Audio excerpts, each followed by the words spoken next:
ضلالة وكل ضلالة في النار. اللهم صل على محمد وعلى آل محمد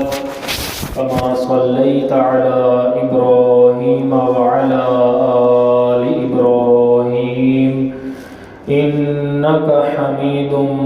مجيد. اللهم بارك على محمد وعلى آل محمد كما باركت على إبراهيم وعلى آل إبراهيم إنك حميد مجيد. رب اشرح لي صدري ويسر لي أمري واحلل عقدة من لساني يفقهوا قولي. أعوذ بالله من الشيطان الرجيم. بسم الله الرحمن الرحيم. يا أيها الذين آمنوا اتقوا الله حق تقاته ولا تموتن إلا وأنتم مسلمون. يا أيها الناس اتقوا ربكم الذي خلقكم من نفس واحدة وخلق منها زوجها وبث منهما رجالا كثيرا ونساء واتقوا الله الذي تساءلون به والأرحام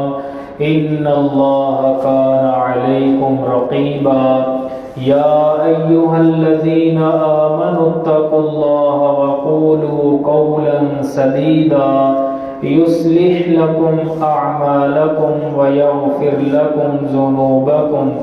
ومن يطع الله ورسوله فقد فاز فوزا عظيما. وقال الله تبارك وتعالى يا أيها الناس قد جاءتكم موعظة من ربكم وشفاء لما في الصدور وهدى ورحمة للمؤمنين. قل بفضل الله وبرحمته فبذلك فليفرحوا هو خير مما يجمعون. ہر قسم کی حمد و ثنا اللہ وحدہ لا شریک کی ذات اقدس کے لیے ہے، جو اس پوری کائنات کا خالق، مالک اور رازق ہے، رحمان اور رحیم ہے، فعال لما یرید ہے اور علی کل شیء قدیر ہے۔ درود و سلام آقائے کائنات، سید الاولین والآخرین، شفیع المذنبین، رحمت للعالمین، سیدنا و مولانا امام اعظم، قائد اعظم، رہبر اعظم جناب محمد مصطفیٰ صلی اللہ علیہ وآلہ وسلم کی ذات اقدس پر مختصر حمد و صلوات کے بعد آج کے خطبہ جمعہ کا عنوان جو ہے وہ آپ کے سامنے ہے کہ قرآن مجید کے ساتھ جڑ جائیں، قرآن مجید کے ساتھ اپنا تعلق مضبوط بنائیں، یعنی قرآن کو جتنا زیادہ ہو سکے وقت دیں، قرآن مجید کو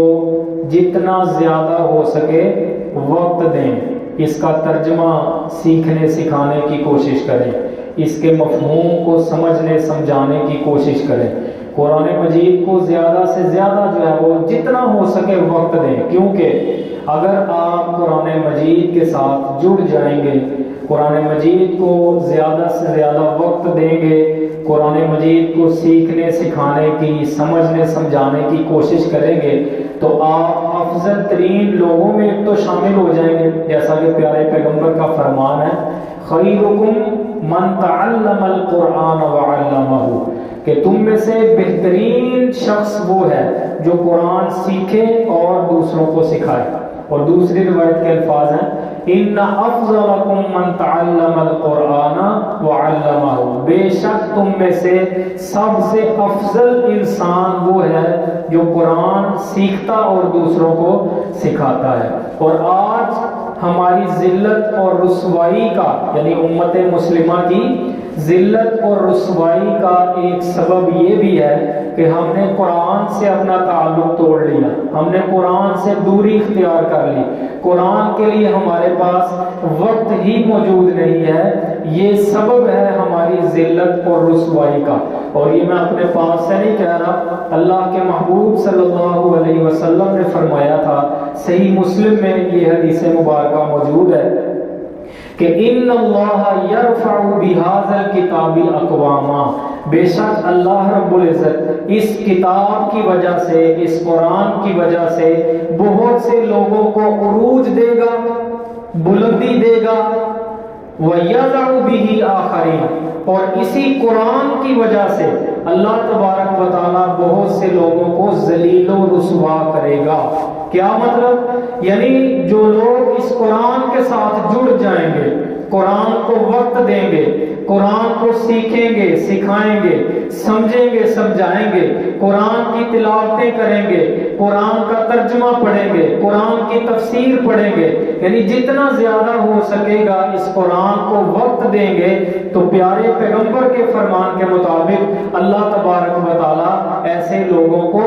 عروج دے گا، بلندیاں دے گا، عزت دے گا، سکون دے گا۔ اور جو لوگ اس قرآن سے تعلق توڑیں گے، اس قرآن سے دوری اختیار کریں گے، قرآن کو پڑھنے کی فکر ہی نہیں ہوگی، قرآن کو وقت دینے کا خیال ہی نہیں ہوگا، تو اللہ کے پیارے محبوب صلی اللہ علیہ وسلم نے فرمایا وَيَضَعُ بِهِ آخَرِينَ، تو اللہ اس قرآن سے دور ہونے کی وجہ سے، اللہ اس قرآن سے اپنا تعلق توڑنے کی وجہ سے ان لوگوں کو ذلیل و رسوا کرے گا۔ کیوں؟ کیونکہ مقصد ہے نا، اللہ تبارک و تعالیٰ نے ہمیں دنیا میں بھیجا ہے، ہمیں پیدا کیا ہے، اور ہمیں پیدا کرنے کے بعد زندگی گزارنی کیسے ہے، اللہ تعالیٰ نے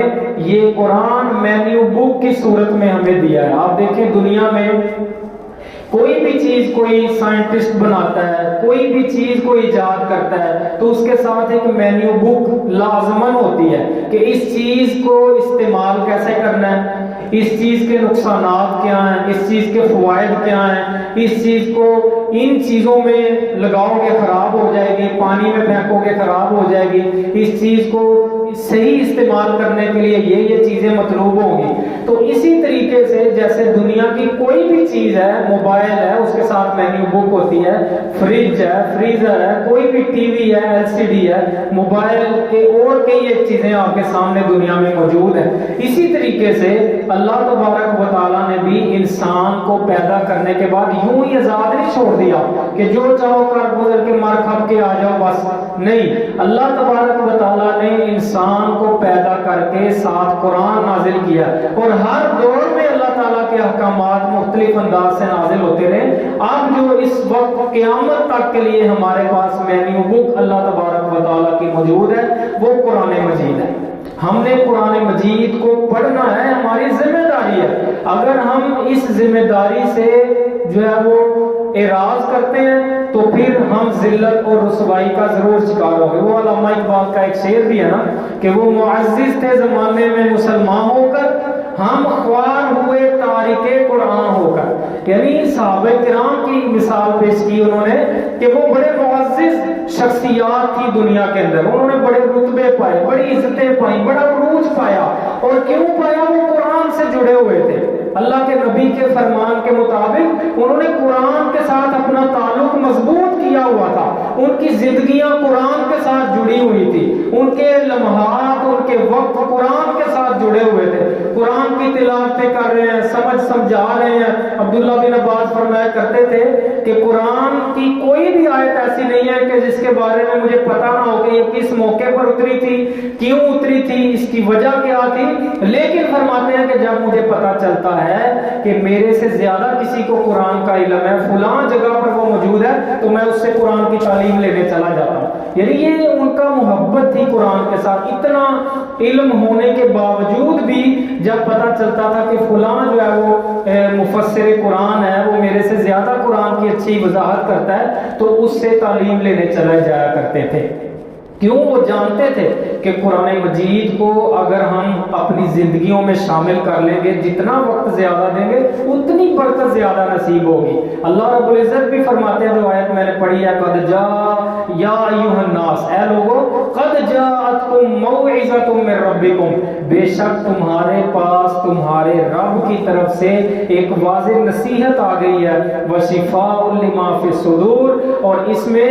سینوں کی بیماریوں کی شفا ہے، دلوں کی بیماریوں کی شفا ہے، وَهُدًى وَرَحْمَةٌ لِّلْمُؤْمِنِينَ، اور یہ ہدایت ہے اور رحمت ہے ایمان والوں کے لیے۔ تو یعنی یہ قرآن اللہ کی طرف سے ہمارے لیے بہت سی برکتیں، رحمتیں، ہدایت، رہنمائی اور نصیحتیں لے کر آیا ہے، ہمارے دلوں کی بیماریوں کو دور کرنے آیا ہے۔ یہ قرآن اتنی عظیم کتاب ہے کہ اگر آپ اس کے ساتھ اپنا تعلق مضبوط کر لیتے ہیں، جتنا زیادہ وقت ہو سکے اس کو دیتے ہیں، یہ چیز اگر آپ اپنی زندگیوں میں شامل کر لیتے ہیں تو اللہ کی طرف سے رحمتوں کی بارش آپ کے اوپر شروع ہو جاتی ہے، اللہ کی طرف سے نوازشیں آپ پر برسنا شروع ہو جاتی ہیں، صرف قرآن کے ساتھ جڑنے کی وجہ سے۔ تو ہم قرآن سے دور ہونے کی وجہ سے، قرآن سے اپنا تعلق توڑنے کی وجہ سے ہم بہت سی خیر و برکات سے دور ہیں، ہم اللہ کی رحمتوں اور نوازشوں سے دور ہیں۔ تو یہ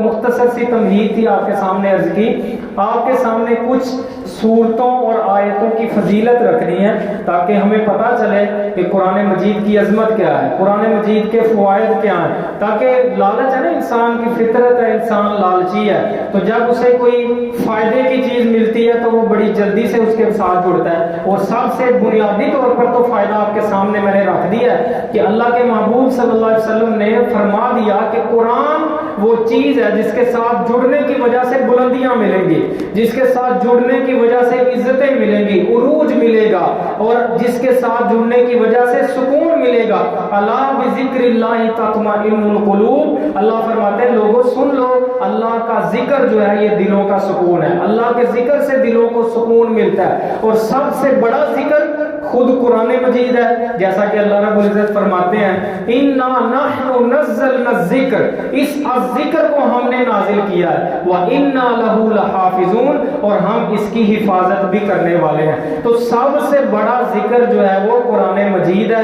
اور ذکر کرنے سے اللہ فرماتے ہیں کہ دلوں کو سکون ملتا ہے۔ تو پتہ چلا اگر آپ قرآن کے ساتھ جڑتے ہیں، قرآن کو وقت دیتے ہیں، قرآن کی تلاوت کرتے ہیں، قرآن کا ترجمہ پڑھتے ہیں، قرآن کی تفسیر سیکھتے ہیں، کسی بھی اعتبار سے اگر آپ قرآن کو وقت دیتے ہیں، قرآن کے ساتھ تعلق مضبوط کرتے ہیں، قرآن کے ساتھ جڑتے ہیں، تو اللہ تبارک و تعالیٰ آپ کو دلی سکون مہیا کرتا ہے، آپ کی زندگی کے اندر رحمتیں برکتیں برستی ہیں۔ تو اس لیے بنیادی طور پر تو میں آپ کو بتا دیا کہ قرآن سے جڑیں گے عزتیں، عروج، بلندیاں، اور قرآن سے تعلق توڑیں گے، قرآن سے دور جائیں گے تو پھر ذلت، رسوائی ہمارا مقدر بنے گی۔ تو قرآن کی کچھ صورتیں، سب سے پہلے سورۃ الفاتحہ، حضرت ابو سعید خدری رضی اللہ عنہ بیان کرتے ہیں، صحیح بخاری کے اندر یہ روایت موجود ہے، نبی اکرم صلی اللہ علیہ وسلم کے کچھ صحابہ کرام کچھ عرب قبیلوں میں سے ایک قبیلے کے پاس سے گزرے، انہوں نے ان کی مہمان نوازی کوئی نہیں کی۔ ہوا کیا کہ ابھی اسی قبیلے کے پاس ہی موجود تھے تو اس قبیلے کے سردار کو ایک بچھو نے ڈنگ مار دیا، ایک بچھو نے، یہ دیکھیں تاثیر قرآن کی، یعنی بچھو نے ڈنگ مارا باقاعدہ طور پر، ایک زہریلے جانور نے ڈسا۔ تو ابھی وہ وہاں پر ہی موجود تھے، وہ جو قبیلے کے کچھ لوگ آ کر صحابہ کرام کے پاس آئے تو انہوں نے کہا کہ ہمارے سردار کو اس طریقے سے بچھو نے ڈنگ مار لیا ہے، کیا تمہارے پاس اس کا کوئی علاج ہے؟ تو صحابہ کرام میں سے ایک صحابی اٹھے اور کہا میں علاج کروں گا، لیکن بات یہ ہے کہ میں اس کے عوض میں کچھ بکریاں لوں گا۔ بکریاں طے کی، اس میں جو ہے نا وہ یعنی بکریاں لوں گا کچھ، کیونکہ انہوں نے بھی کون سا اچھا سلوک کیا تھا، مہمان نوازی نہیں کی، تو انہوں نے بھی کہا اگر آپ تمہیں ہم سے کام ہے تو ہم بھی جو ہے وہ تم سے بکریاں لیں گے تو اس کا علاج کریں گے۔ ایک صحابی نے جو ہے وہ بکریاں لی، یعنی وہ طے ہو گیا معاملہ، پھر جا کر اس سردار کو سورۃ الفاتحہ پڑھ کر انہوں نے اپنا تھوک اس جگہ پر لگایا جہاں پر جو وہ بچھو نے ڈسا تھا، تو اس سردار کو اللہ تعالیٰ نے شفا عطا فرمائی۔ اب یہ بکریاں لے کر مدینہ واپس آئے، نبی کریم صلی اللہ علیہ وسلم کی خدمت میں حاضر ہوئے اور آپ کو سارا یہ واقعہ بتایا۔ کہ جو ہے وہ اس طریقے سے ہم نے سورۃ الفاتحہ پڑھ کے فلاں قبیلے کے سردار کو دم کیا، اس کے عوض میں بکریاں دی، اللہ نے اسے شفا دے دی، تو نبی اکرم صلی اللہ علیہ وسلم نے تعریف کی، فرمایا قد اصبتم، بے شک تم نے اچھا کام کیا، تم اچھے کام کو پہنچے، اقسموا، ان بکریوں کو آپس میں تقسیم کر لو، وَاضْرِبُوا لِي مَعَكُمْ سَهْمًا، اور اس میں سے میرا حصہ بھی مجھے دو، یعنی اس بکریوں میں میرا بھی حصہ دو۔ بعض جو ہے اس طریقے سے یہ دلیل کے طور پر یعنی کہ دینی تعلیم کے عوض میں معاوضہ لینا، یہ مسجد کی تنخواہ ہوتی ہے، یا دم کے عوض میں پیسے لینا، یہ بھی بطور دلیل اس روایت کو پیش کیا جاتا ہے، تو اس میں کوئی حرج والی بات نہیں ہے۔ اگر کوئی انسان یعنی دینی اعتبار سے دین سکھا کے اس کا معاوضہ لیتا ہے، دم کر کے اس کا معاوضہ لیتا ہے، تو یہ شرعاً جائز ہے، اس میں کوئی حرج والی بات نہیں۔ لیکن اگر کوئی یعنی بڑا پن دکھاتا ہے، آپ نے اس کو اللہ نے نوازا ہے تو وہ اللہ کی رضا کے لیے کرتا ہے، تو یہ ایک افضلیت ہے، بہرحال جواز موجود ہے۔ تو اس سورۃ الفاتحہ کی وجہ سے بچھو کے ڈسے سے آرام آیا۔ علامہ ابن قیم رحمہ اللہ فرماتے ہیں جواب الکافی کے اندر، وہ کہتے ہیں کہ مجھے بعض اوقات مکہ مکرمہ میں مقیم تھا تو کئی دفعہ ایسی بیماریاں لاحق ہوئی جن کا مجھے کوئی علاج میسر نہ آیا، کوئی ڈاکٹر اس حوالے سے میسر نہ آیا، تو میں سورۃ الفاتحہ پڑھ کے دم کرتا تھا تو اللہ مجھے شفا دے دیتا تھا۔ اور کہتے ہیں کہ میں نے یہ بات اور لوگوں کو بھی بتائی اور کئی لوگوں نے اس سے جو ہے وہ فائدہ حاصل کیا، یعنی کئی دیکھیں نا ہمارے معاشرے میں بھی کئی بیماریاں ایسی ہوتی ہیں جن کا علاج میسر نہیں آتا، تو اگر آپ اللہ تعالیٰ کے اس نسخے کو آزما لیں پیارے نبی کے دیے ہوئے، ہو سکتا ہے اللہ تعالیٰ آپ کو شفا عطا فرما دے۔ بعض اوقات ایسا ہوتا ہے کہ علاج میسر تو ہوتا ہے لیکن غربت کی وجہ سے وہ علاج میں بھی وہ کروا نہیں سکتے، تو جب تک اللہ تعالیٰ وہ آپ کو صلاحیت نہیں دیتا، مالی طور پر قوت نہیں دیتا، تو اللہ نے اور بھی ذریعے نکالے، ہو سکتا ہے اللہ اس ذریعے سے آپ کے اوپر رحم فرما دے۔ اسی طرح ابو داؤد میں ایک بڑی زبردست حدیث ہے، صحیح حسن سند سے یہ حدیث ہے، حضرت خارجہ بن سلط اپنے چچا سے روایت کرتے ہیں، ان کے چچا جو صحابی رسول ہیں، ایک سفر پر ایک قوم کے پاس سے گزرے تو وہ لوگ یعنی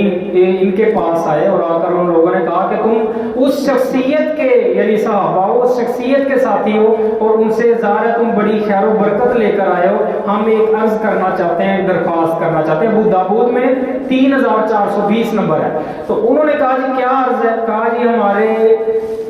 یعنی وہ قبیلے کے اندر، ہماری قوم کے اندر ایک پاگل ہے، پاگل کا علاج، ایک مجنون ہے، پاگل ہے، اس کا ہم چاہتے ہیں آپ علاج کریں، اس کو کچھ دم وغیرہ کریں۔ تو وہ صحابی رسول جو حضرت خارجہ بن سلط کے چچا، وہ کہتے ہیں کہ میں نے کہا اس شخص کو لاؤ، اس شخص کو جو ہے وہ لایا گیا، تو 3 دن جو ہے نا انہوں نے صبح شام سورۃ الفاتحہ پڑھ کے دم کیا، 3 دن صبح شام سورۃ الفاتحہ پڑھ کے دم کیا۔ تو حدیث میں آتا ہے کہ وہ شخص اس طریقے سے ٹھیک ہو گیا، اللہ تبارک و تعالیٰ شفا دینے والا، ذریعے بھی اسی نے بتایا۔ تو 3 دن پاگل بندے کے اوپر سورۃ الفاتحہ سے دم کیا، پاگل کو اللہ تعالیٰ نے ٹھیک کر دیا، اور پاگل کو اللہ تعالیٰ نے اس مجنون کی جو اسے ایک وہ بیماری تھی، مجنون ہوا تھا، وہ دیوانہ ہوا تھا، پاگل ہوا تھا، اللہ نے اس کے ذہن کو ٹھیک کر دیا 3 دن لگاتار سورۃ الفاتحہ پڑھنے سے۔ فَكَأَنَّمَا أُنشِطَ مِنْ عِقَالٍ، حدیث کے الفاظ ہیں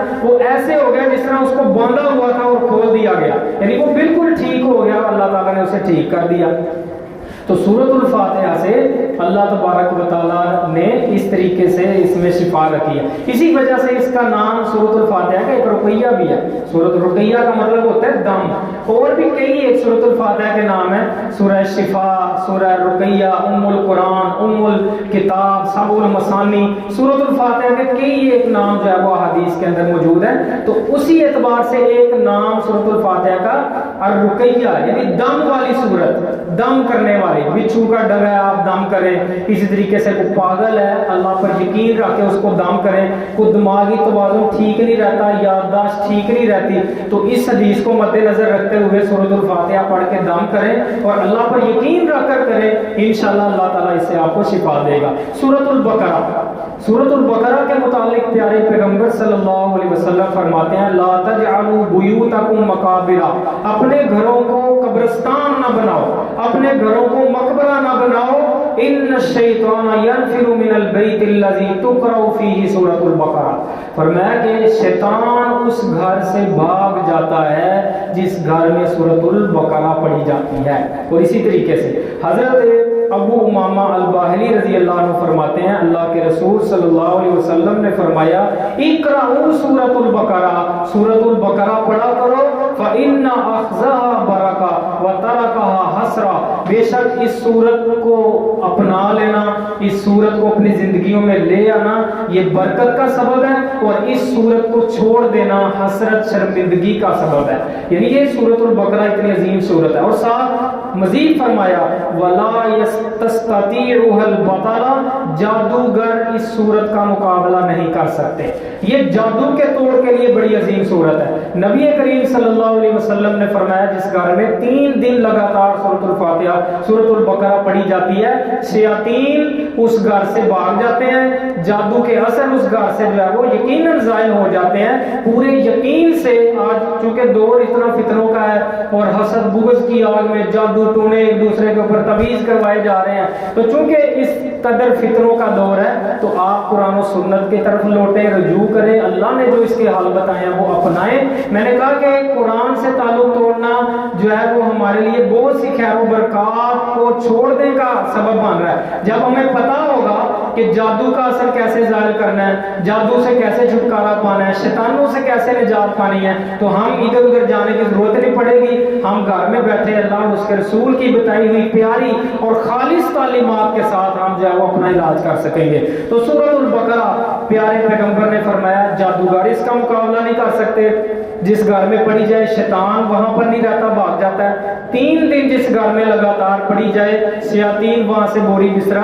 گول کر جاتے ہیں اور وہاں سے بھاگ جاتے ہیں۔ اسی طریقے سے سورۃ الفاتحہ کی ایک اور فضیلت آئی ہے دعاؤں کی قبولیت کے اعتبار سے، یہ لمبی حدیث ہے، اس کا ایک ٹکڑا میں نے آپ کے سامنے رکھنا ہے کہ جب بندہ سورۃ الفاتحہ پڑھتا ہے تو اللہ تعالیٰ تعریف کرتے ہیں، جب الحمدللہ رب العالمین کہتا ہے تو اللہ کہتے ہیں میرے رب بندے نے میری تعریف کی، الرحمن الرحیم کہتا ہے، مالک یوم الدین کہتا ہے، ایاک نعبد و ایاک نستعین پر جب آتا ہے تو اللہ تبارک و تعالیٰ فرماتے ہیں ھذا بینی و بین عبدی ولی عبدی ما سأل، کہ جب بندہ اس پر آتا ہے نا کہ اللہ ہم تیری عبادت کرتے ہیں، اللہ ہم تجھ ہی سے مدد مانگتے ہیں، تو اللہ فرماتے ہیں یہ میرے اور میرے بندے کے درمیان یہ یعنی ایکول ہے۔ مجھے پہلے اس آیت کے 2 ٹکڑے ہیں نا، ایاک نعبد و ایاک نستعین، اللہ تیری عبادت کرتے ہیں اور تجھ سے مدد مانگتے ہیں، تو اللہ کہتا ہے عبادت میرے ساتھ خاص ہے، اور مدد جو اس نے مانگی ہے ولی عبدی ما سأل، میرے بندے کے لیے وہ ہوگا جو یہ سوال کرے گا،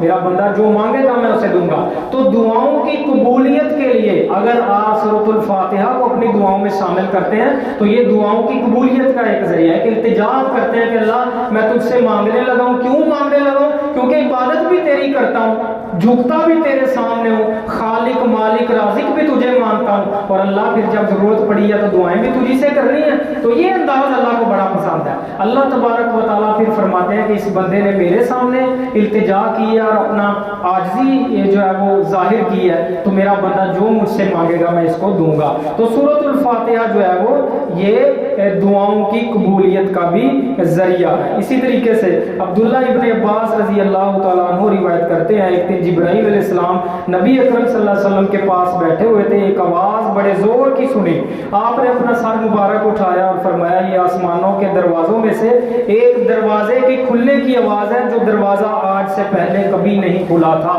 پھر آپ صلی اللہ علیہ وسلم کے پاس اس دروازے سے ایک فرشتہ آیا، پھر آپ نے فرمایا یہ وہ فرشتہ میرے پاس ہے جو کبھی نہیں آیا، یعنی عمومی جبرائیل آتے ہیں میرے پاس وہی لے کر، یہ فرشتہ خاص آیا ہے، نہ آج سے پہلے کبھی آیا اور نہ آج کے بعد کبھی آئے گا۔ اس فرشتے نے آ کر نبی اکرم صلی اللہ علیہ وسلم کو سلام پیش کیا اور کہا ابشر بنورین اوتیتہما، اے نبی 2 نوروں کی خوشخبری ہے آپ کے لیے جو آپ کو دیے گئے ہیں، 2 روشنیاں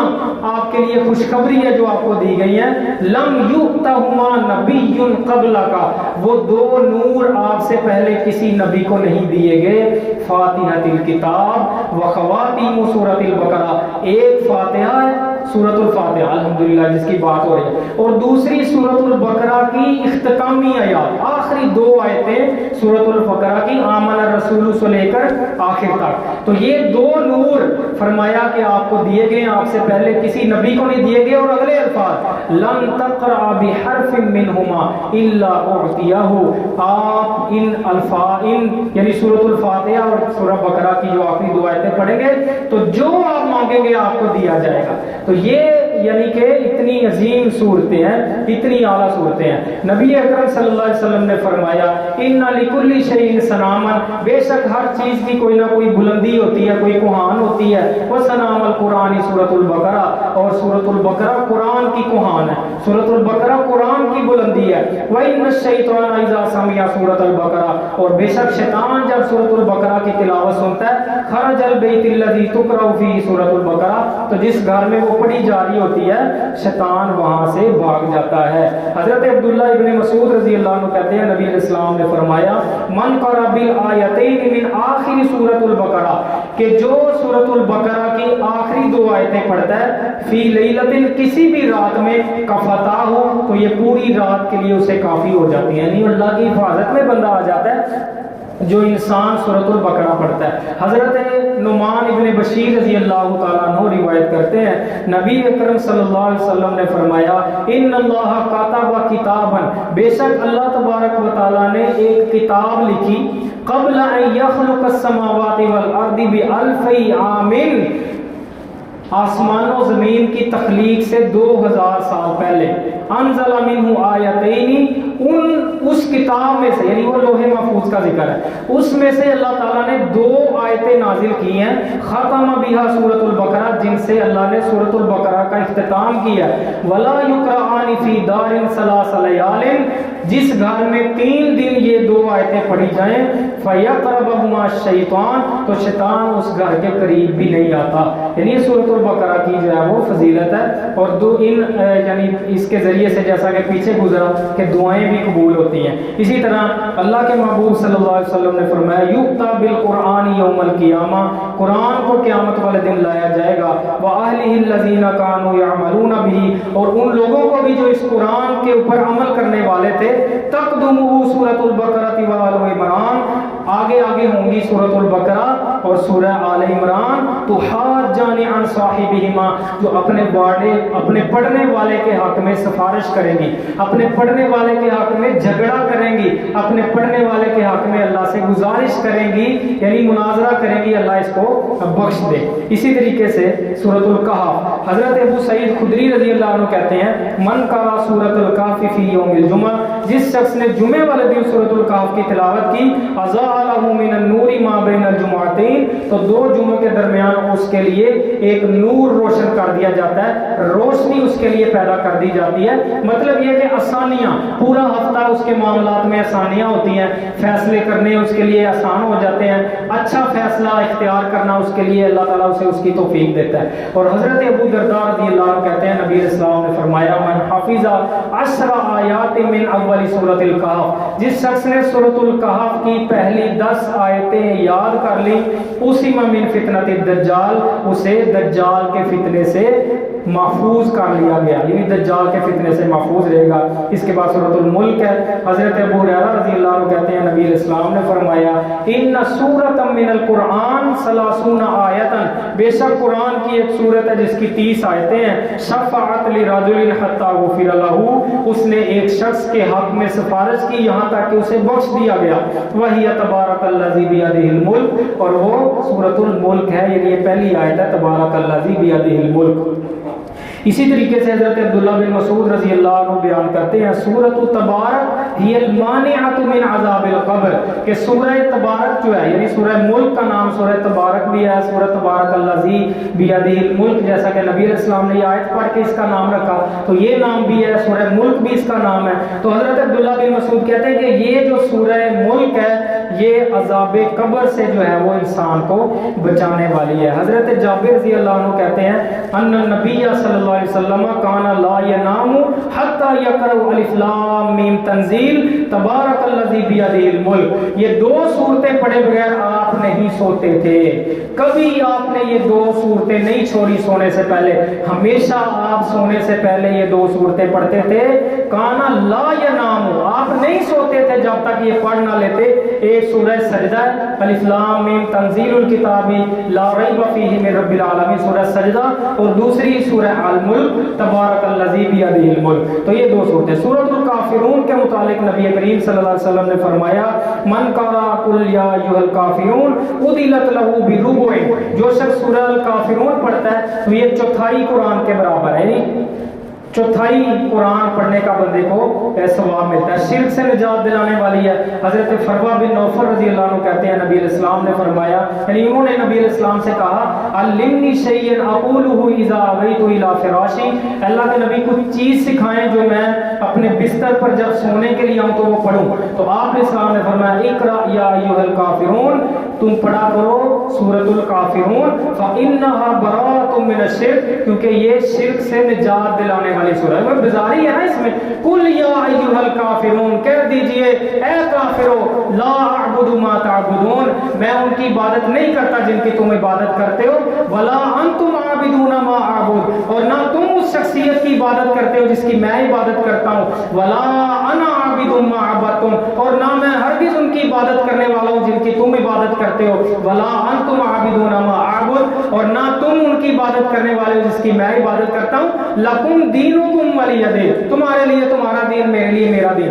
تو یہ ایک بیزاری ہے، شرک سے اعلان برات ہے۔ تو فرمایا کہ یہ سورت جو ہے وہ سورت پڑھا کرو، انشاءاللہ یہی سے ہم شروع کریں گے۔ قرآن سے دوری بہت زیادہ ہے ہمارے معاشرے میں، قرآن سے تعلق ٹوٹ چکا ہے، ذلت و رسوائی مقدر بن چکی ہے، بہت سی خیر و برکات کو ہم جو ہے وہ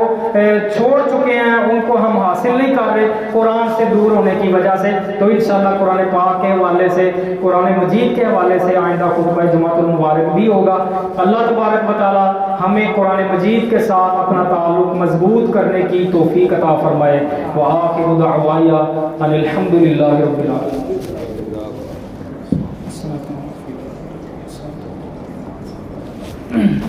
إن الحمد لله نحمده ونستعينه ونستغفره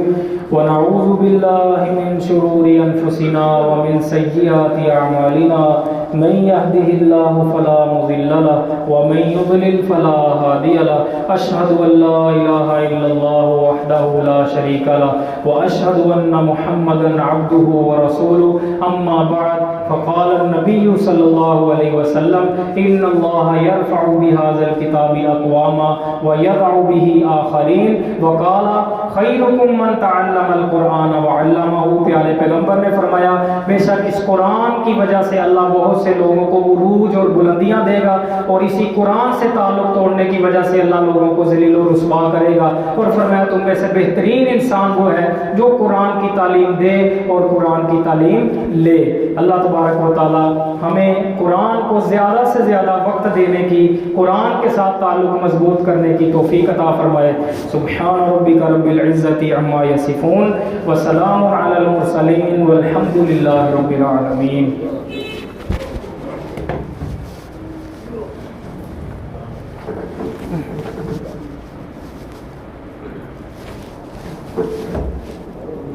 اللہ اکبر اللہ اکبر، اشہد ان لا الہ الا اللہ، اشہد ان محمد رسول اللہ، حی علی الصلاۃ حی علی الفلاح، قد قامت الصلاۃ قد قامت الصلاۃ، اللہ اکبر اللہ اکبر، لا الہ الا اللہ۔ بھائی اندر آ جائیں، اندر کافی جگہ موجود ہے، اندر والی جگہ پہلے پور کریں پھر باہر کھڑے ہوں، آپس میں اچھی طرح ساتھ ساتھ مل جائیں، کندھے سے کندھا، پاؤں سے پاؤں ملا لیں، شلواریں چادریں ہمیشہ ٹخنوں سے اونچی رکھیں، موبائل فون سائلنٹ کر لیں۔ اللہ اکبر،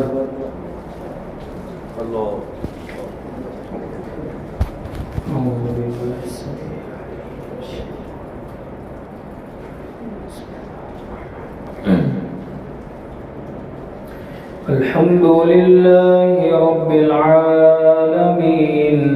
الرحمن الرحيم مالك يوم الدين إياك نعبد وإياك وإياك نستعين اهدنا الصراط المستقيم صراط الذين أنعمت عليهم غير المغضوب عليهم ولا الضالين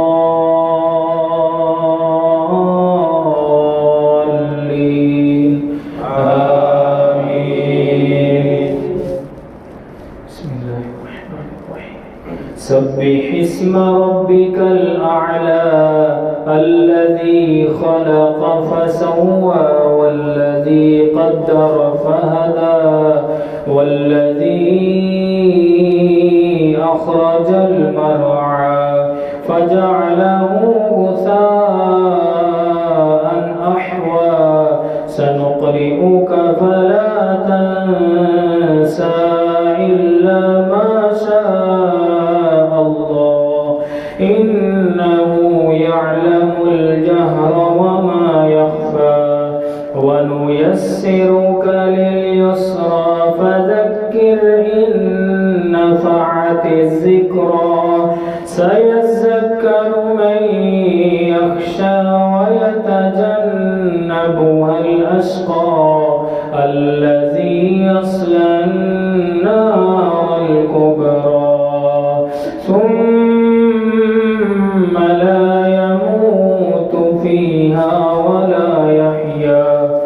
اللهم أجرني من النار. قد أفلح من تزكى وذكر اسم ربه فصلى بل تؤثرون الحياة الدنيا والآخرة خير وأبقى إن هذا لفي الصحف الأولى صحف إبراهيم وموسى. الله أكبر.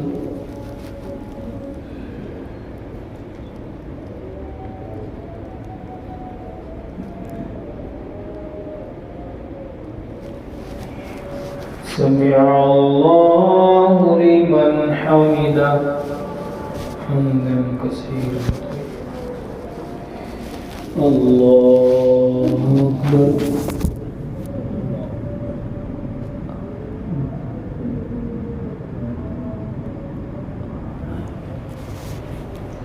الله